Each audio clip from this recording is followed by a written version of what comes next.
So the last 2 years have been very kind to us who are keen fiction readers when it comes to Nel Zink books. About 2 years ago, late 2014 was when the Wallcreeper came out. I personally had just started working here at the store and was not involved with contemporary fiction at all, and was looking for a good place to start, and a coworker handed me the Wallcreeper, and it was as good of an introduction as I could have gotten. It was concise and pointed and hilarious, and in the end, incredibly moving. And I had been reading some Evelyn Waugh at the time, and it seemed like it stacked up perfectly well beside that. In the 2 years since then, we've gotten a lot. We got Mislaid last year, which was longlisted for the National Book Award. And this past week, we got her new book, Nicotine, which is the topic today, but also 2 books in one package, Private Novelist, which are 2 pieces that she wrote expressly for a friend that have now been put into one book for us. And everything is intimate and playful and risky in all the ways that I personally love. Because each time out, I wonder, looking at the premise, how is any author going to pull off the plot here? And each time it's done very naturally and seems to add something that I didn't think could come from that premise. And when we're talking today about a squatters community in Jersey City for this book, she's mining the character's internal contradictions for all of the comedy and the potential tragedy and really just the everyday absurd reality of the situation. So I'm very pleased to welcome Nell Zink.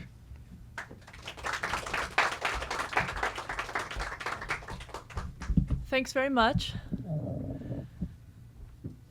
If I had known I was going to be on video, I might have tried to straighten my hood in front of a mirror, but such is life. Okay. I'm very happy to be here. This is very nice. And this book plays largely in this squatter community in Jersey City in an old house that is inherited by a young woman. Well, it's not really clear who even owns it or if anyone has title or wants title. Things are very fuzzy in this family generally. People don't always talk about everything they know. In that way, it resembles a lot of families I've been involved with, including my own. But so the book opens with scenes that introduce you to this young woman and her mother, just to, in a sense, so that you know what things they say later are literally true, because people do tend to waffle and even tell lies on occasion. You know, I don't want to malign the human race unnecessarily, but they're not always honest. So this book begins with a scene that's simply in there because this is a work of realism. It's not a work of neo-modernism. I'm not James Joyce Jr. I'm telling a story. So, a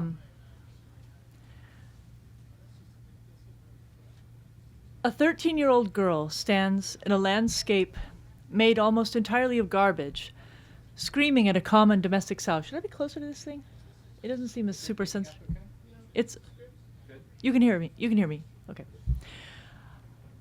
A 13-year-old girl stands in a landscape made almost entirely of garbage, screaming at a common domestic sow.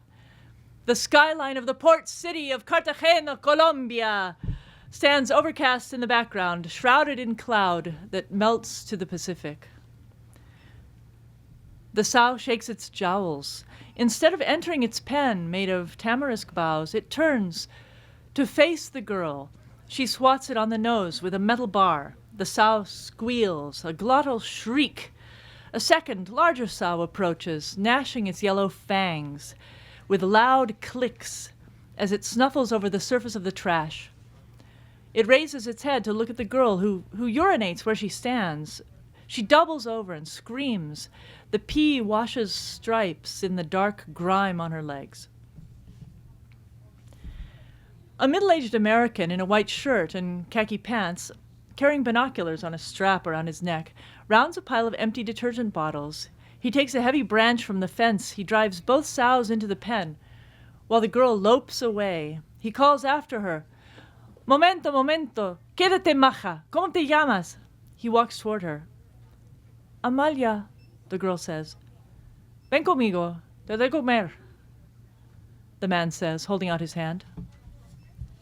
She drops the metal bar and follows him as if she had nothing to her name in the world except this one stiff, coarse, blood-stained smock.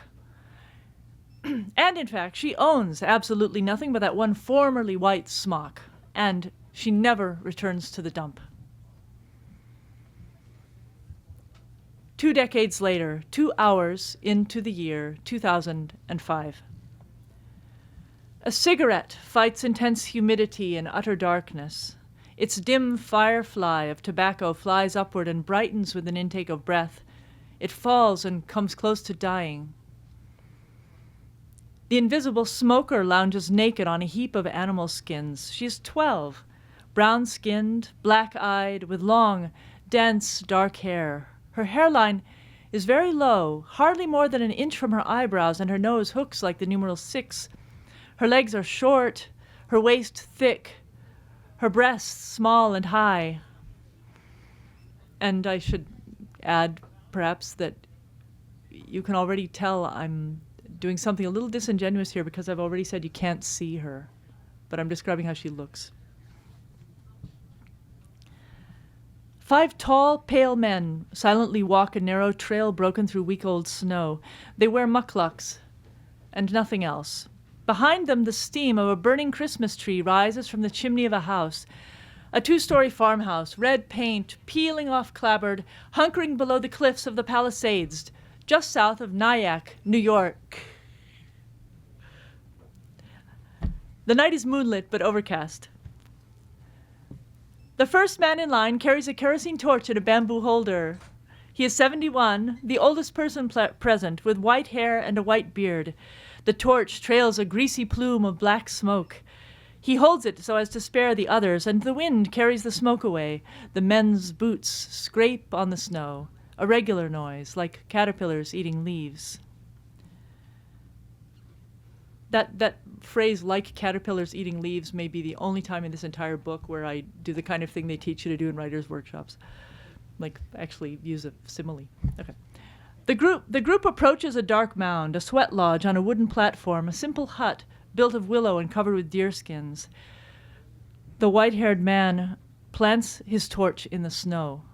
It illuminates a blue one-piece ski suit and furry mucklucks at waist level, a few feet away, lying on the crust of ice on top of the snow. Frowning, he raises a flap. The smoker extinguishes her cigarette on the rim of a 3-legged iron cauldron and drops it inside, between 2 hot stones. "Is that the koala?" a younger man says, peering into the lodge. He looks very much like the old man, tall and trim and muscular, with the same full beard, his hair still black.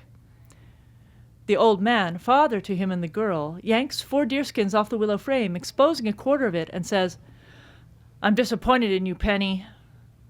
"Stop it," she says. "You're making me cold." "You should be in bed." "I couldn't sleep. You won't let me smoke in the house, and it's freezing out." He turns to the group. "I'm really sorry, everybody. Now I have to air out the lodge, and it's going to take time to get back up to temperature. Maybe an hour." He speaks to the girl again. "Get your butt in the house," he says. "Now." Penny slithers out over the ice to grab her ski suit, puts it on, and zips it up. She wriggles into her mucklucks, brushing powdered snow off the furry shafts. She runs back down the slope 100 yards to the house. 4 men follow her. Her 2 half-brothers, and 2 of her father's friends. There's light in the downstairs windows. Some of the others are still awake, talking in the kitchen. From the front door, she goes straight upstairs to bed, stripping off her ski suit by the dim glow of a nightlight.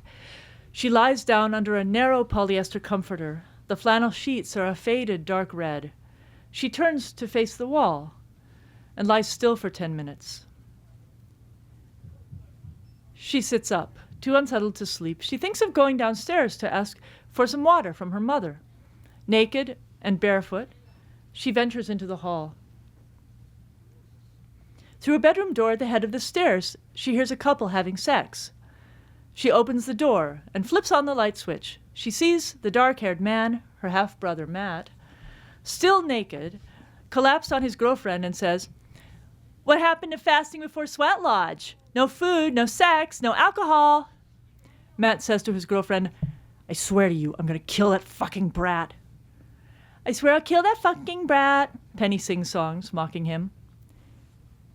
He withdraws and steps off the bed. He lunges at his much younger half-sister. Is anyone in this room under the age of 12? Okay. He is right to assume she is inured to nudity. I've read the really hairy anal sex scene once at the beginning that opens the Wallcreeper in the presence of like a 10-year-old. It was so embarrassing. Okay. You always have to check. But his penis at that moment is like nothing she has ever seen. His anger, likewise. She senses a connection between the two, something exclusive to him that is not good or pleasant. She loses her sense of precociousness. She is still clutching the doorknob when he picks her up under one arm. He carries her back to her room while she kicks at his legs. He throws back the covers and drops her into bed. A silent tussle follows, typical for siblings, but not quite right. More like a father tickling his child, but still not quite right. A naked man in his mid-30s using force to hold an adolescent down in bed. She raises her foot to kick him in the stomach and accidentally brushes his penis with her calf. She shrieks in the shrill, spontaneous monotone of a child 10 years younger, so close to Matt that it reverberates in his ears like tinnitus. Reflexively placing one hand over her mouth and nose, he says, "For Christ's sake!" She makes a fist and punches him in the chest. For him, the sensation is that of being struck by an errant ping-pong ball. Then he becomes aware that his penis, still tacky from sex, is tugging on the skin of her thigh, stuck to it. He releases her with a certain dramatic self-awareness, both his arms flying upward as though a latch had been sprung. He stands. She turns over to face downward and sobs, contracting and expanding her body in an inchworm-like way that reminds him of laughter or orgasm. He covers her with the sheet and comforts her and says, "Come on now, be quiet, you crazy kid. Calm down." As he steps into the hall and closes the door, he sees her mother, Amalia, rounding the corner from the stairwell. "Hey, Matt," she says, "what happened?" She's brown and sturdy, 3 years younger than her stepson. Penny had a nightmare that made her scream. She scared the shit out of us. She's all right. Good night. He returns to his girlfriend, closing the door. Penny's face is flushed. Her eyes are red, her cheeks streaked with tears. "Did you have a bad dream?" Amalia asks, sitting beside her. "Matt tried to rape me," she says, flipping over and sitting up into the light to display her tear-stained face. "Oh my God, that is a bad dream. You scared everybody in the whole house." Penny shakes her head and falls back on the pillows. Amalia kisses her cheek, buries her face in her daughter's thick hair and wrinkles her nose. "What's that smell? You smoke cigarettes? Be honest." "Yeah." "Why you steal my cigarettes? Why don't you ask me?" Penny is silent. Somewhere inside her head, where logic matters, she rebels against the absurdity of asking permission to do something forbidden. Outwardly, in her face and eyes, she shows only remorse.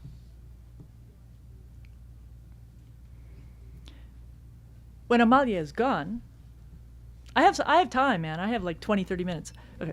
When Amalia is gone, Penny rises and puts on her ski suit. She sneaks out the front door and walks uphill through the snow to the barbecue pit, where the old man, now dressed in blue coveralls with a Peruvian-style ski cap on his head, is reheating the stones for the sweat lodge.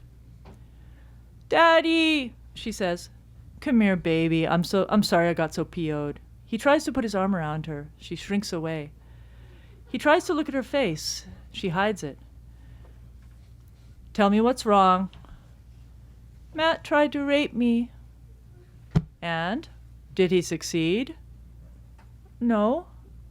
"Well, then obviously he didn't try." "Daddy!" Imagine you're trying to cut a baby mouse in half with scissors. Come on, visualize.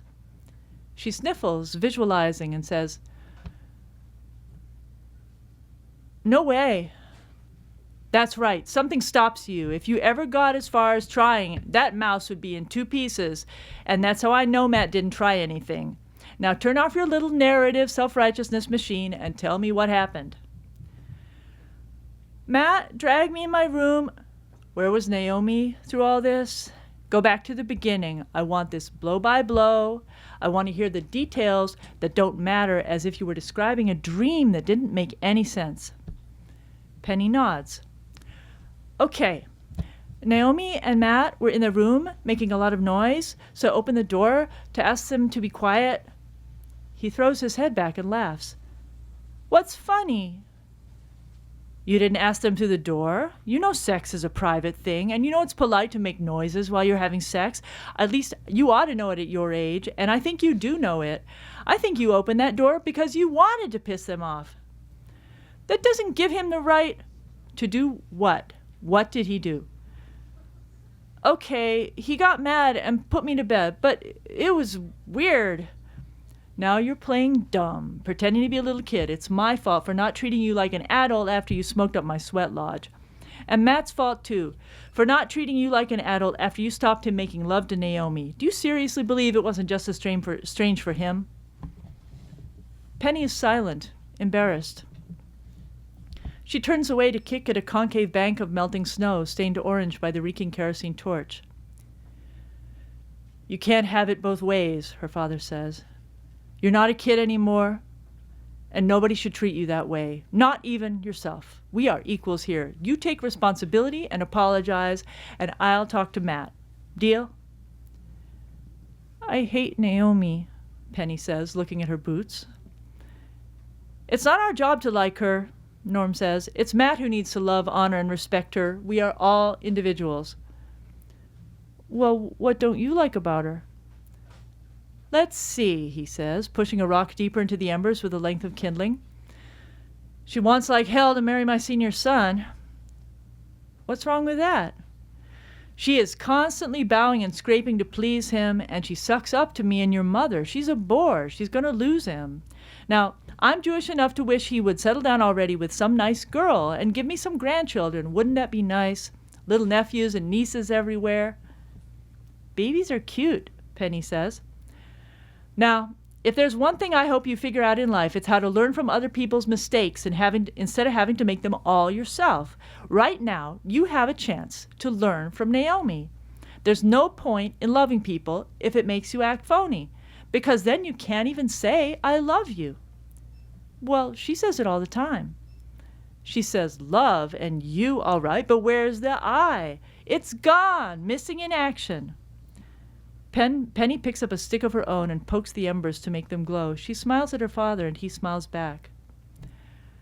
I, he says firmly, hugging himself with his hands on his upper arms. Love, he adds, standing tall, spreading his arms high, looking at the sky. You, he concludes, leaning down to hug her close. He sways, revolving. They trample the snow. Now me, Penny says, and imitates the ritual, swaying so hard her father loses his balance and almost stumbles into the fire. And so to bed, he says. Next chance I get, I'll tell Matt you're a grown-up with all the attendant dignities and he can't push you around for any reason, no matter how much you act like a jerk. From now on, he negotiates. Deal? Deal, Penny says.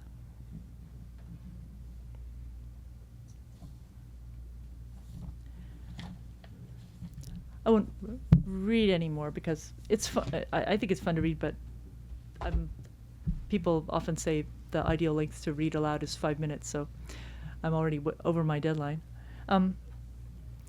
So I think even in that introductory passage, you can see that I'm not the kind of person who writes books that tell you what you're supposed to think of what the characters are doing all the time.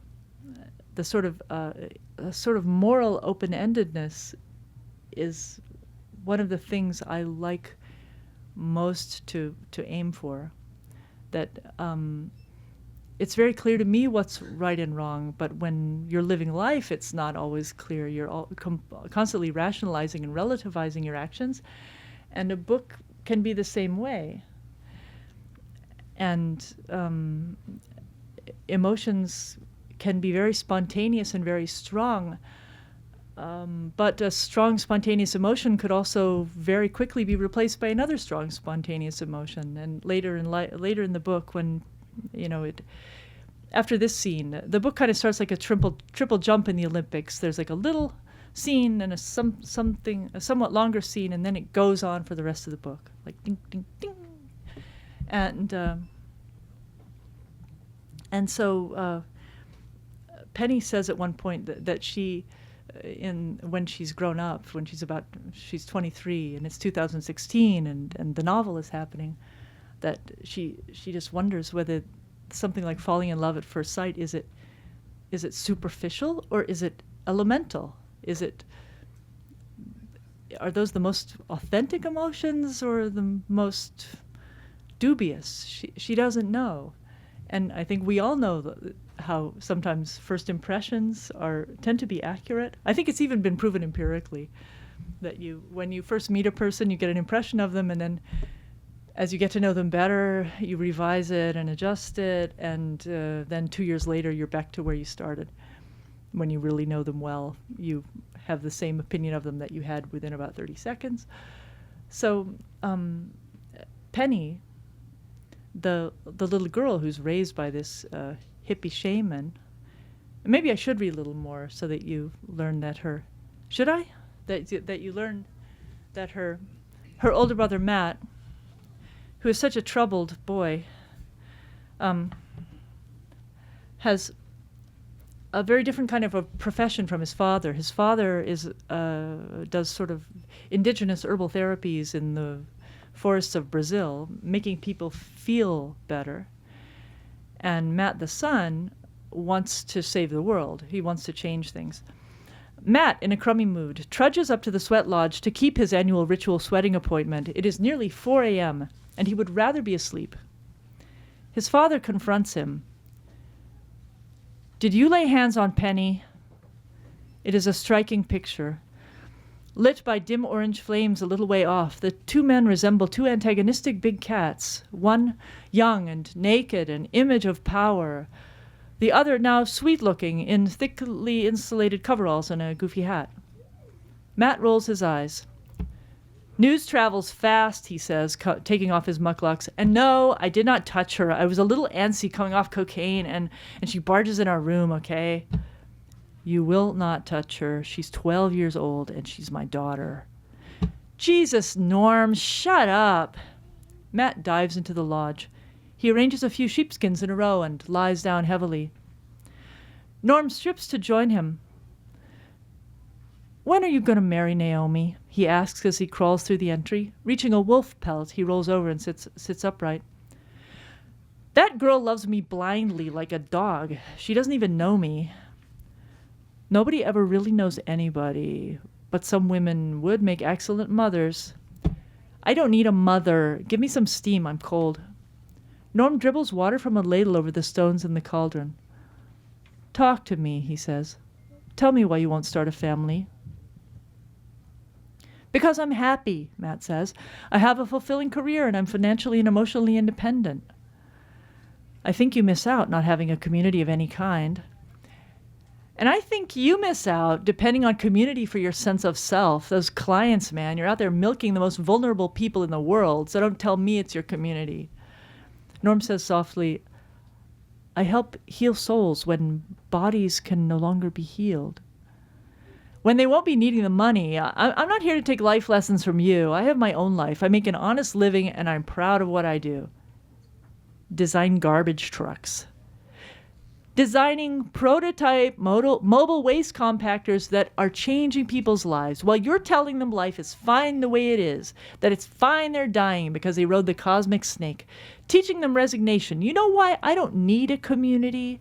Because garbage trucks are necessary. I don't have to sell anybody on garbage trucks. And don't tell me your drug dealing paid for my education. I could pay off anybody's student loans 10 times over with what I've made with creativity and working my ass off. So don't tell me I design garbage trucks, okay? I am literally saving people's lives, increasing landfill capacity so we don't have to burn that shit and fill the air with dioxins until everybody gets terminal cancer and has to come to you for a trip to Brazil and ride a cosmic snake. Or would you rather we dump that shit in the ocean?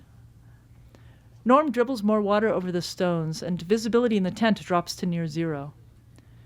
The steam hides his look of profound distress. Matt, stretched flat on his back, suddenly snores. He is sleeping.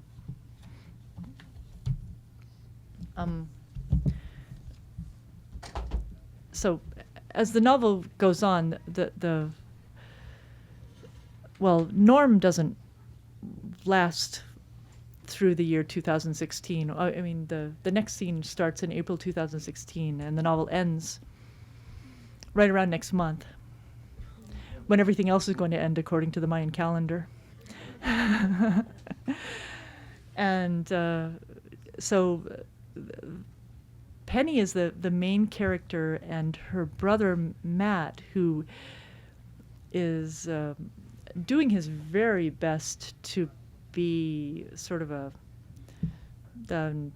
well-dressed, arrogant, rich son of a bitch, for reasons that we come to know as the novel goes on. You know, what made him that way.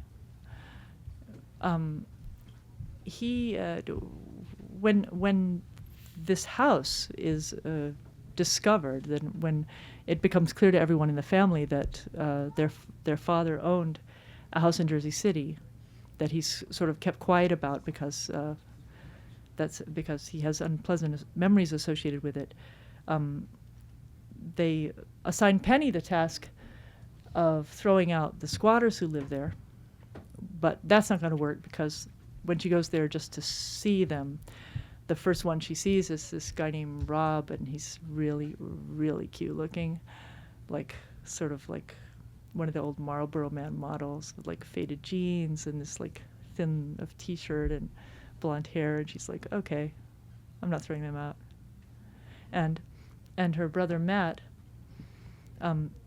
has, because he's such a straight person, he has not been exposed to the kind of really alternative, wild sexual mores that can prevail in an anarchist, polyamorous community. So he is also drawn into this scene and is also not eager to get the squatters out immediately.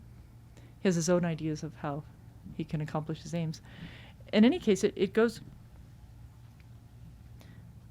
The novel becomes increasingly light and increasingly entertaining, but it's partly because Penny is so driven to make her life be a little bit that way. And I think we all know that. I mean, we live in like the Gulag Archipelago, and we want to get to Disneyland, and that's Penny's problem. When her father dies, she's really, really traumatized, and she just wants to find a way of living that is workable for her, that's enjoyable. So anyway, it's you know, if you want to know more about this book, it is all over the internet, and so far I have exactly one negative review, in The Atlantic, but I have a 6-page critical essay about my entire oeuvre in Harper's, which like totally crushes one negative review in The Atlantic, so who cares? And so, you know, I think it's pretty good, and, you know, Jonathan, you know, ask him. So, okay. Yeah, I have already talked too long, so I would like to answer any questions anyone might have on any topic.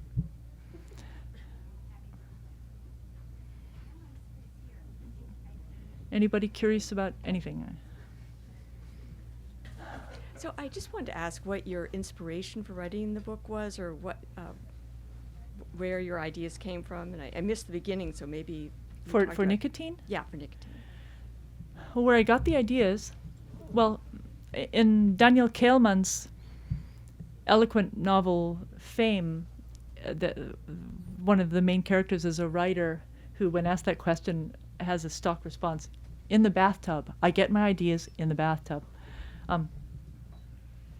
And I think he says that because it's so hard to say where you get your ideas. I mean, obviously, in this case, I didn't plan this novel years in advance and sell a partial and do the research. It isn't like when somebody says, I'm going to write about Margaret of Navarre, and and then spends 2 years in the Bodleian reading about her or something. I wrote this novel on the spur of the moment, using material that was already conveniently located in my head. So the motif of someone dying in a hospice was based on something I had witnessed. The anarchist squatter community was based on anarchist squatter communities I have known and loved, and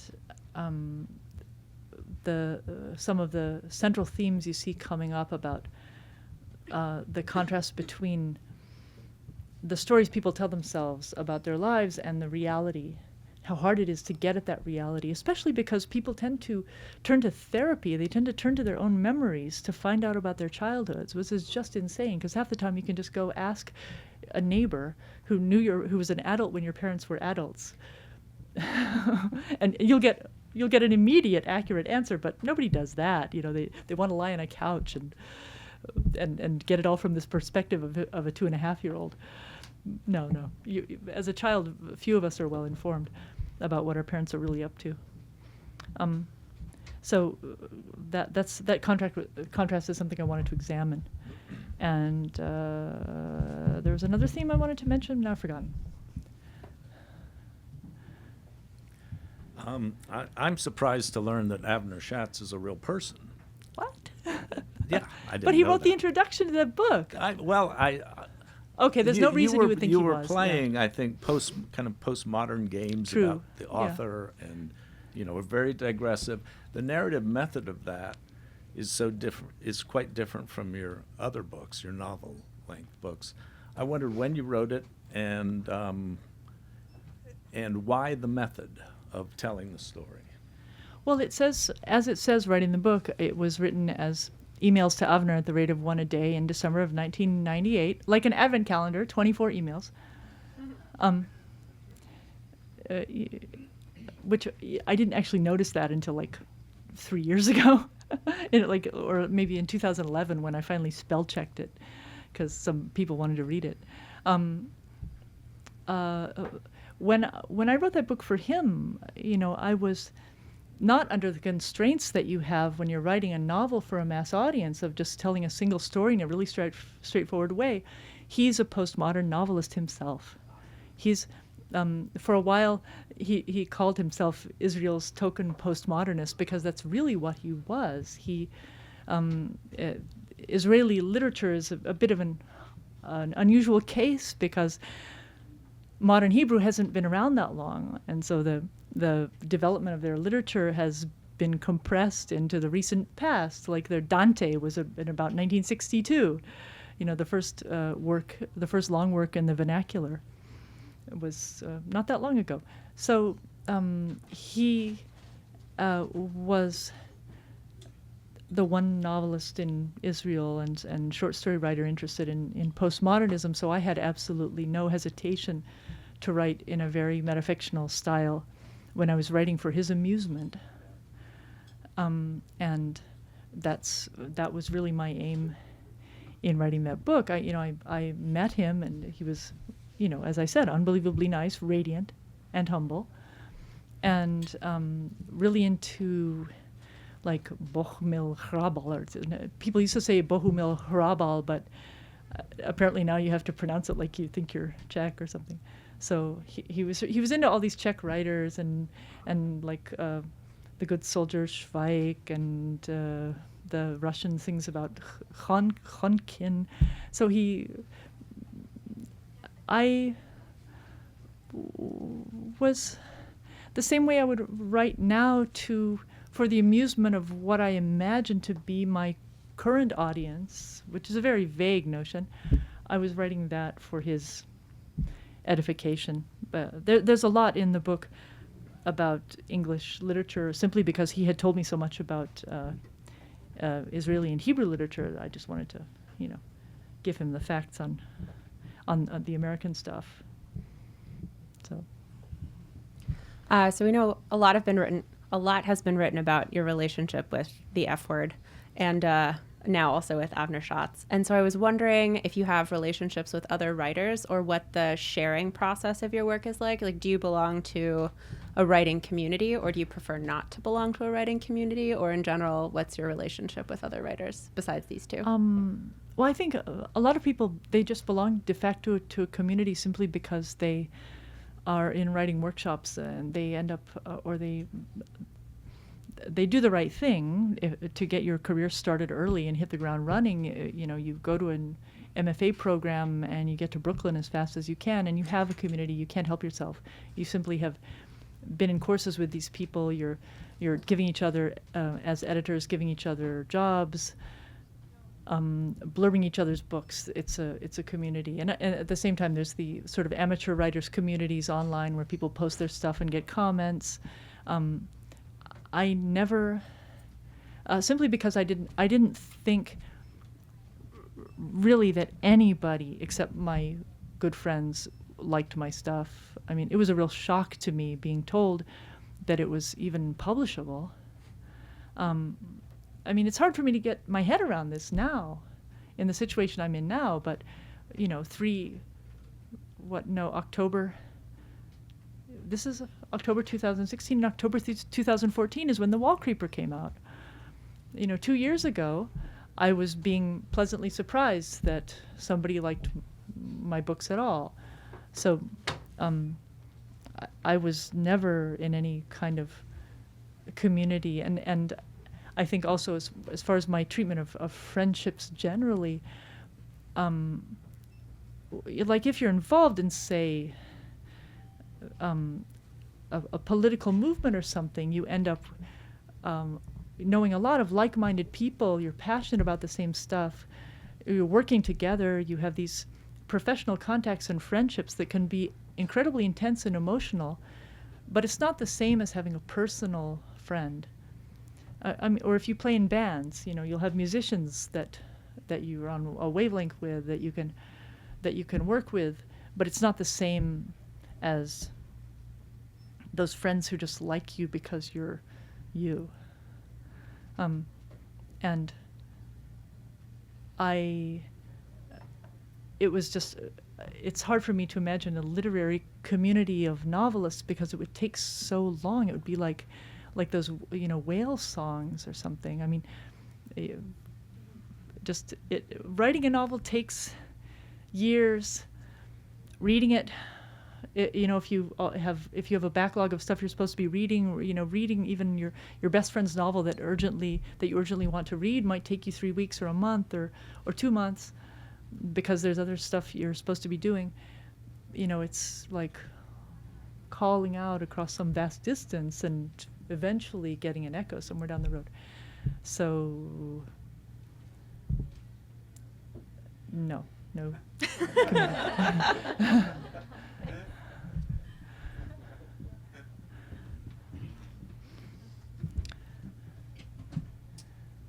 I have read The Wallcreeper. It's hard to sum up in a word how I felt, but I felt a lot when I read it. Really enjoyed it. I read it, I just finished a master's degree, and I read it in a course that covered different theories in literature. And I'm wondering... It was assigned to you? It was assigned to me. That's how I read it. So I'm wondering what your response would be, knowing that your book, The Wallcreeper, was assigned for... the theory is called eco-criticism, but it's basically how literature engages with the environment. And I'm wondering do you think of The Wallcreeper making a statement in terms of how literature should engage with the environment, positively or negatively? It was written specifically to I have no idea whether it's unique. You would whoever taught that course probably knows a lot more about it than I do.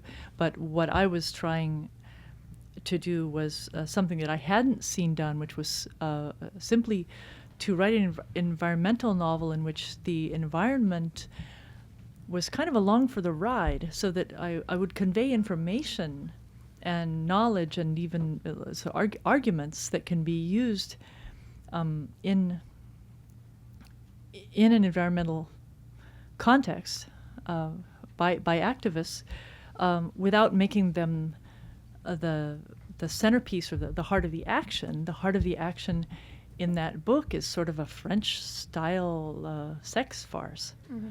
And that was entirely deliberate. So I can see immediately why, in a course with the title ecofiction, that would be a good book to assign. It's short, it's very pithy. You can read it, just a section of it, and get something out of it. It's written like a short story. It's very dense, and that was my aim when I wrote it, was to make something that was clearly like haute, like high literature, belletristic. I don't know what to call it. Like, they don't talk about high culture anymore in this country. I talked about reading comprehension skills yesterday in Cambridge at the Harvard Bookstore, and I got attacked by this woman in the audience for being elitist. Because I thought there was such a thing as reading comprehension skills. So I don't say that stuff anymore.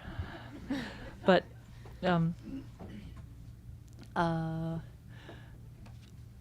yes, it was a very deliberate attempt to do it differently, because I think in a lot of books,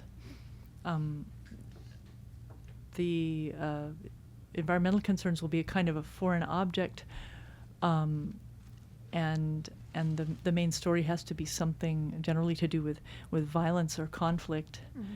And in this case, because I get so tired of violence and conflict, and I almost think sometimes there are two kinds of people. Like the way there are people who put ketchup in the fridge and people who put ketchup in the cabinet, there are people who consume mass media and talk about violence, and people who consume gossip and talk about sex. And I actually prefer those gossipy people. I think they're more cheerful and more liberal, more on the left, because violence and conflict make you fearful and conservative. That's what they do. That's why the media feed them to you all day long, because they know that's what the effect will be. So it just made me laugh when a lot of reviews of that book said that Tiffany, the protagonist, turns to ecoterrorism because what she does is take a few rocks off the bank of a river, then flooding a riparian forest to the depth of 2 inches. That's her ecoterrorist act. But they had to make it sound like it's violence. So it's probably a good book to assign. Yeah, I think it worked, yeah. Thank you. Anybody else has any questions?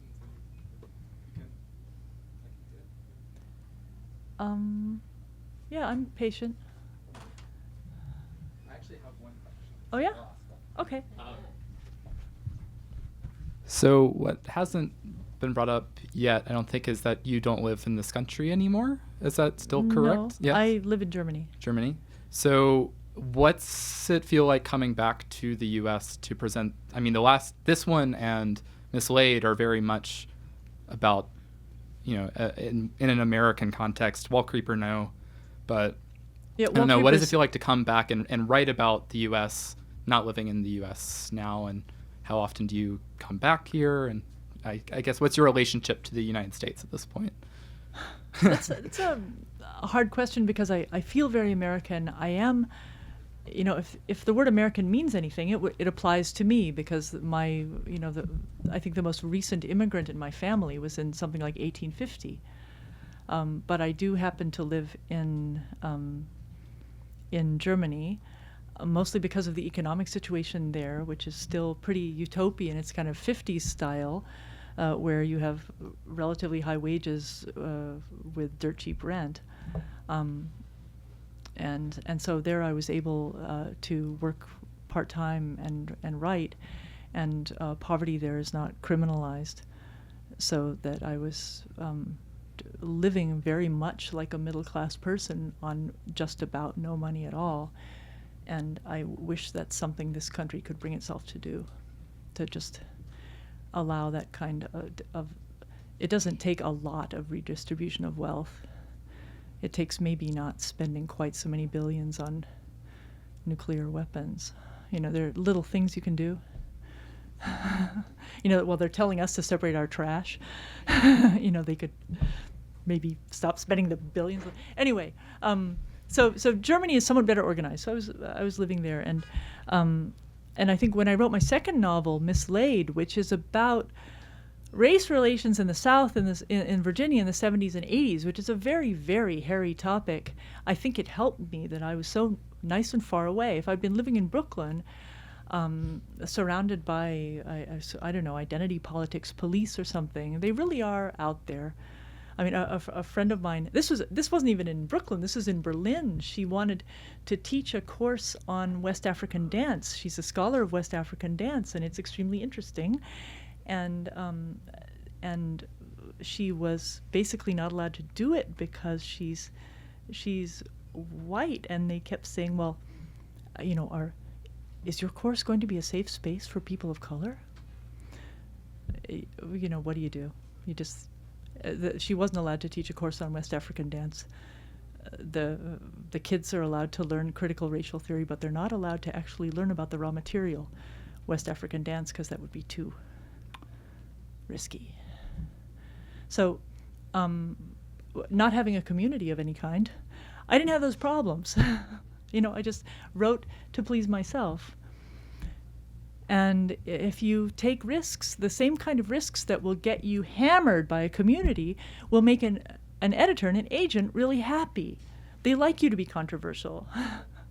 Whereas, maybe you can never eat lunch in Brooklyn again, but but you can get some essays written about you in magazines. So that worked out fine.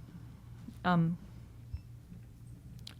I wrote that book with tremendous seriousness and sincerity, without doing any research at all, except in my own head, looking back at all the years of my life in rural Virginia, the crazy things that I witnessed, and trying to extrapolate what kind of a universe must that have been, because then my perspective as a 10-year-old was limited, or even as an 18-year-old or a 20-year-old. But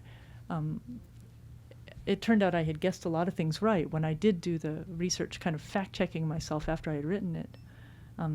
Things were every bit as crazy as I thought they were. So with Nicotine, I think the distance between Europe and the U.S.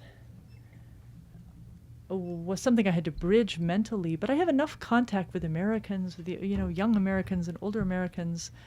It's not like I'm living in some sort of little shell over there in Germany. So I was really pleased, positive, when like Justin Taylor said in this interview that I somehow had my finger on the pulse of millennials in America, and was able to write the way they talk and portray them really convincingly. I was, pleasantly surprised, because I had hoped for that, but couldn't actually confirm it. So I guess so far I'm doing okay, and I hope to spend more time in the U.S. in the future than I have in the past. So, because maybe somebody will invite me somewhere to hang out.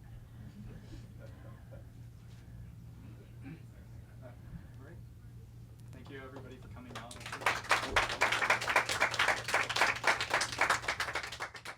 Thank you very much.